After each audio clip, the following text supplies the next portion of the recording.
Salam əziz tələbələr, mövzumuz fizikadan maqnit sahəsində hərəkət edən naqillərdə yaranan elektrik hərəkət qüvvəsidir. Deyək ki, bizim bir maqnit sahəmiz var. Bu bizim maqnit sahəmiz. Bu sahədə belə bir çərçivə götürək. Və bu çərçivədə keçirici çərçivədir. Elektrik cərəyanı keçirək. Buradan bir qarmaq ataq, buradan bir qarmaq ataq və bunları bir-biri ilə əlaqələndirək. Bu da keçirici naqil. Və başlayaq bu naqili maqnit sahəsində müəyyən bir sürətlə hərəkət etdirməyə. Qarmaqlar var, ikisi də keçib rahat hərəkət edə bilir sağa sola. Maqnit sahəsində hərəkət etdir. Əgər bu keçirici naqildirsə, deməli bu naqildə elektrik cərəyanı yük daşıyıcıları var. Müsbət və mənfi yüklü zərrəciklər var. Biz də bilirdik ki, maqnit sahəsində hərəkət edən yüklü zərrəciklərə Lorentz qüvvəsi təsir edir. Maqnit sahəsi tərəfindən yüklü zərrəciyə Lorentz qüvvəsi təsir edir. Lorentz qüvvəsinin düsturu QVB sinüs alfa idi. Buna bir modla alaq ki, mənfi və müsbət olmasından asılı olmayaraq. V burada zərrəciyin sürəti idi. B maqnit induksiya vektorudur. Alfa V və B arasında qalan bucaqdır. Zərrəciyin sürəti ilə maqnit induksiya vektoru arasında qalan bucaq.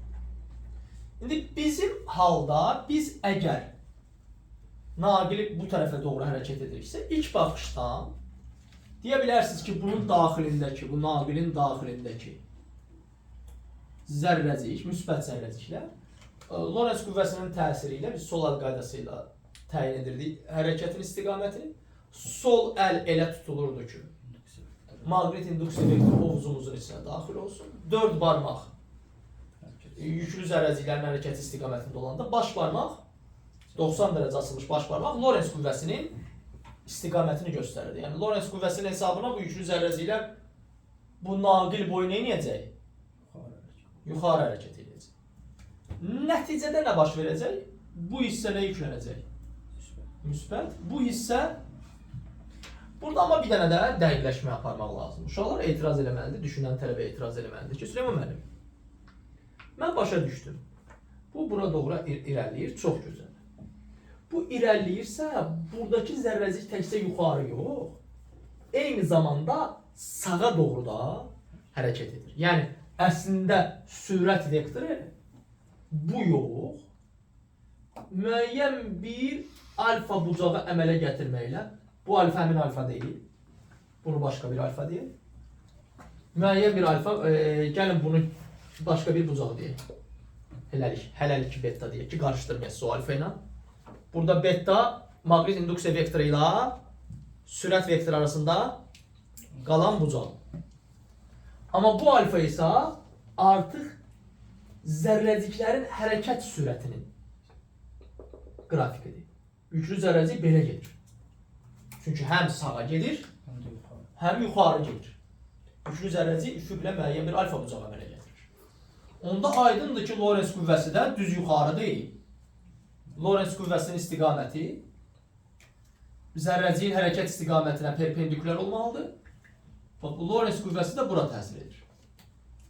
Hərəkət istiqamətinə perpendikülər olmalıdır. Uyğun tərəfləri perpendikülər olan bucaqlardan deyə bilər ki, buradakı bucaq da alfadır. Buradakı bucaq da alfadır. Niyə? Çünki baxın, bu xətlə bu xət 90 əmələ gətirib. Bu çərçivə də düz bucaqlı çərçivədir. Bu xətlə də bu xət 90 əmələ gətirib. Buradakı bucaqlar uyğun tərəfləri perpendikülər olan eyni adlı bucaqlardır. Bir-birinə bərabərdir. Yaxşı. Və bu Lorentz qüvvəsinin 2 dənə proyeksiyası var da. Bir, buna biz F1 deyək. Bu F1 bizdə naqil boyunca yönəlib. Digər proyeksiya isə çərçivənin bu hərəkətinin əksi istiqamətində yönəlib. Buna da F2 deyək. Görürsünüzsə F1 dedikdə bucağa bitişik kat etdi. Onda F Lorentz vur kosinüs alfadır. F2 ise bu Lorentz daha 2 değil. Mənim xəttim biraz möhtəşəmdir. F2 qüvvəsi dedikdə isə F Lorentz vur sinus alfadır. Çox gözəl. F1 F Lorentz vur kosinus alfadır. Bu burada F Lorentz vur sinus alfadır. Bunlar düz bucaqlı üst bucaqdan çıxır uşaqlar. Qarşıdakı katetin hipotenuza nisbəti bucağın sinusudur. Bitişik katetin hipotenuza nisbəti bucağın kosinusudur. Yaxşı. İndi məsələmizi nəyə gətirib çıxartmaq istəyirik? Lorentz qüvvəsinin təsiri ilə bu zərrəciklər hərəkətə başlayırsa, neysə müəyyən bir qüvvə ilə təsir edirsənsə, o qüvvə varsa bu zərrəciklər necə hərəkət etməlidir? Bərabər yeyinləşəndə ən azından. Məcbur deyil bərabər yeyinləşən, amma yeyinləşən getməlidir. Lakin burada bunu sabit sürətlə hərəkət etdirəndə bunun əgər sabit sürətlə hərəkət edən elektronlar da sabit sürətlə hərəkət edir. Yəni bu Lorentzin F1-ini tarazlaşdıran bir qüvvə var. Bu qüvvədə bizdə elektrik sahəsinin Coulomb qüvvəsidir. Çünki Coulomb qüvvəsi haradan hara yönəlir? Müsbətdən mənfiyə doğru. Burada elektrik sahəsi var. Elektrik sahəsi bunu nə etmək istəyir? Bu tərəfə aparmaq istəyir zərrəcikləri. Lorentz qüvvəsi hara aparmaq istəyir? Yuxarı. Amma digər tərəfdə heç bir maneə yoxdur. Bu hissədə heç bir maneə yoxdur. Lorentz bunu burada təsir edir. Oradakı bunlara yalnız nə təsir edir? Elektrik sahəsi. Elektrik sahəsi haradan aradı? Müsbətdən mənfiyə. Deməli bu tərəfdə nə yaranır? İnduksiya cəryanı. İnduksiya cəryanı bax bu istiqamətdə hərəkət edir. Bunu o istiqamətdə olduğunu siz hansı qaydadan da təyin edə bilərdiniz? Sağ əl qaydasından. Aha. Yəqin ki yadınızda da x belədirsə, sağ əl bu formada tutulurdu. Baş barmaq cəryanın istiqamətini göstərirdi. Yəni burada fırlansan, bu içəri baxmaq şərti ilə baş barmaq buranı göstərir. Yəni burada bir induksiya cəryanı var. Bu cəryan bu istiqamətdə hərəkət edir. Yenə də çox gözəl. Cəryan burada istiqamətdə hərəkət edir. Normalda gəlib burada nə etməlidir? Dayanmalıdır, qurtarmalıdır cəryan. Amma biz bura müəyyən bir galvanometr qoşsaq, görürük ki, cəryan davam edir. Mən buna görə hərəkət elətdirirəmsə. Deməli, Lorentz qüvvəsi bura gələn qüvvələri nə edir? Buradan bura yenidən atır.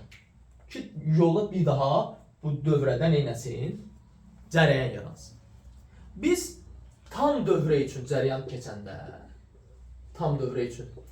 cəryan qanunlarını keçəndə burada elektrik hərəkət qüvvəsi deyilən bir anlayış keçmişdik.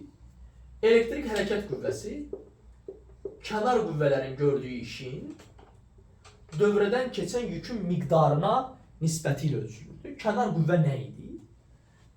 Yəni biz başa düşürdük ki, bura bir lövhə müsbətdir, bir lövhə mənfi. Bu müsbət lövhədən elektron gəlməlidir. Daha doğrusu yüklü zərrəcik gəlməlidir. Mənfi lövhəyə və dayanmalıdır. Amma kənar qüvvələr bunu buradan bura nə edirdi? Atırdı elə bir buradan bura və yenidən prosesi davam etdirirdi. Buradakı kənar qüvvələr kimyəvi reaksiya edir. Məsələn, litiumdan bateriyalar yığılır. Orada kimyəvi reaksiyadır. Kimyəvi reaksiya nəticəsində bu buradan tezdən bu tərəfə atıla bilirdi. Bizdə isə kənar qüvvələrin gördüyü iş. Bax bunu yuxarı aparan F Lorentzin gördüyü işdir. Yaxşı. F Lorentzin gördüyü işdir. İndi biz bildik ki, Lorentz qüvvəsi moduldakı yüklü zərrəciyin miqdarı vur VQ yüklü zərrəciyin sürəti VQ bu V deyil. VQ-nün nə olduğunu təyin edək. VQ-nün nə olduğunu V ilə əlaqəsini tapsaq, bura bizdə elə bir ki, bura bizdə V ilə əlaqəsini tapsaq, V onun bitişik katetidir. Onda belə çıxır ki, VQ V böl kosinus alfadır. VQ V böl kosinus alfadır. Bu da riyaziyyatdan çıxır. Bitişik katetin hipotenuza nisbəti kosinusu verməlidir. VQ V böl kosinus alfadır. İndi bu bizə lazım olacaq. Hələlik Lorentzin düsturu budur. İşin düsturu neydi bizdə? F vur S vur kosinus alfa. Belə bir düsturumuz var. Fs kosinus alfa. Bizdə də bu düsturda F burada F1 qüvvəsidir. Bu zərrəcikləri hərəkətə gətirən. F1 qüvvəsinin düsturu nə oldu bizdə? FL vur kosinus. FL vur kosinüs alfa. FL vur kosinüs alfa. Xatırladıram ki FL vur kosinüs alfa bizdə Fs kosinüs alfada da. Bunu bir dəfə də istifadə etməyə ehtiyac deyil. Bir dəfə istifadə etməyimiz kifayətdir. Çünki bununla indi izah edəcəm nə deməkdir. Bu alfa ilə bu alfanı qarışdırmayaq. Bu alfa yerdəyişmə vektoru ilə S vektor arasında qalan bucaqdır. Gəlin mən bunu başqa hərflə işarə edeyim. Qam olsun. Bu qam olsun. Bilirik də yerdəyişmə vektoru budursa, qüvvə vektoru budursa, bunlar arasında qalan bucaq qammadısa, iş Fs kosinüs qammadır. Hansı bucaqdırsa onudur. Hamısı alfa ilə işarə eləməyək. Düzdür, fizikada hamısı uçdan tüm alfa yazılımları hamısı qarışır, amma bu başqa bucaqdır, o başqa bucaqdır. Bu F işin gördüyümüz bizdə F1 S kosinüs alfadır, kosinüs qammadır. F1'in yerində bizdə nə oldu? Fl kosinüs alfa. S nə oldu? Yer dəyişmə buradan bura gəlir. Burada naqilin müəyyən bir neyi var? Uzunluğu var. Deyək ki, bu uzunluq nəyə bərabərdir? Elə F ilə L eyni istiqamətdədirsə, buradakı bucaq sıfırdır. Kosinüs sıfırdan neçə alır? 1. F'in yerinə yaza bilərik modulda Q. V2'nün yerine yazabiliriz. V bölü kosinüs alfa. Buradaki alfadan söhbət gedir. Elə buradaki da həmin o kosinüsdür. Kosinüs alfa. Bizə sən QVB neyim deyil burada. QVB kosinüs alfa. Hə, üzr istəyirəm. Burada mən bir sərdən beta vermişim də, düzdürmü? Vur sinüs beta.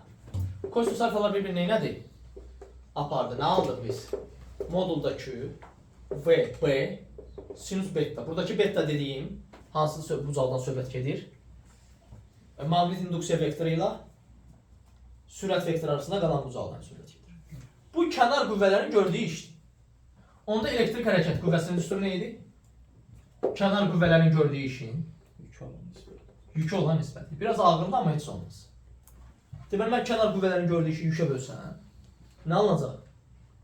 Hə, burada uşaqlar bir hərfi yedimdə heç kim mənə demədi ki, bu hərfi nə elədim mən burada? Uzunluğu yemişəm. Q'ya bölsəm nə alacaq? BLV sinüs beta. Hə, kitabımızda bizdə sinüs alfa yazıb, amma alfa ilə beta da mənası nədir? Eynidir də. Kitabda birbaşa alfa ilə yazılır, indi o bucaqla qarışdırmamaq üçün. Epsilon i nəyə bərabərdir? BLV. Bu induksiya elektrik hərəkət qüvvəsidir. Və hərəkət edən naqillər üçün verilən düstur doğrudur. Sözsüz ki, bu V əgər hərəkət yeyinləşəndirsə, burada V-nin yerinə nə yazmaq olar? A, T-də yazmaq olar. Onda bizim düsturumuz BLAT sinüs alfa. Əgər 90 dərəcə alfa, bizim halımızda 90 dərəcə altındadır. V belədir, maqnit induksiya vektoru belədir. Aralarında bucaq 90'dır. Bu sinüsləri yazmasaq da olar. Elə BLV-də çıxartmaq olar. Bax, bu düsturun çıxarışı buradadır. Mən biləni fizika kitabında bu düsturun çıxarışı yoxdur. Düstur buradadır. Bax, belə çıxır. BLV. Yaxşı. Ardınca nə düşünmək olar?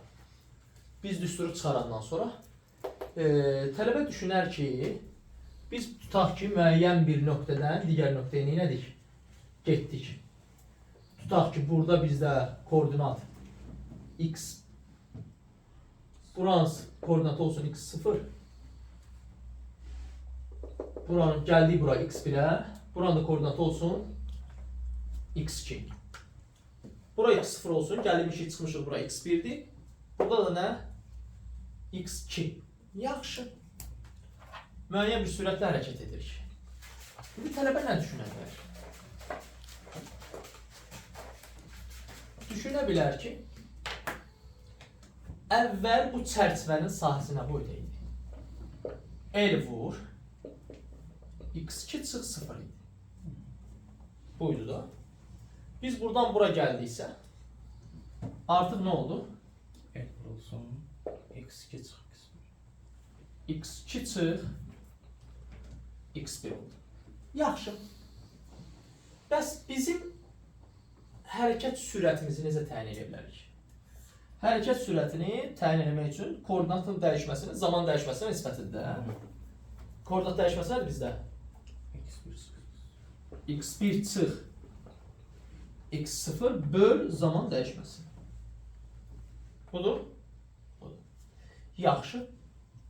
İndi nə edə bilərik? Bu ifadəni belə də yaza bilərik də. Mənfi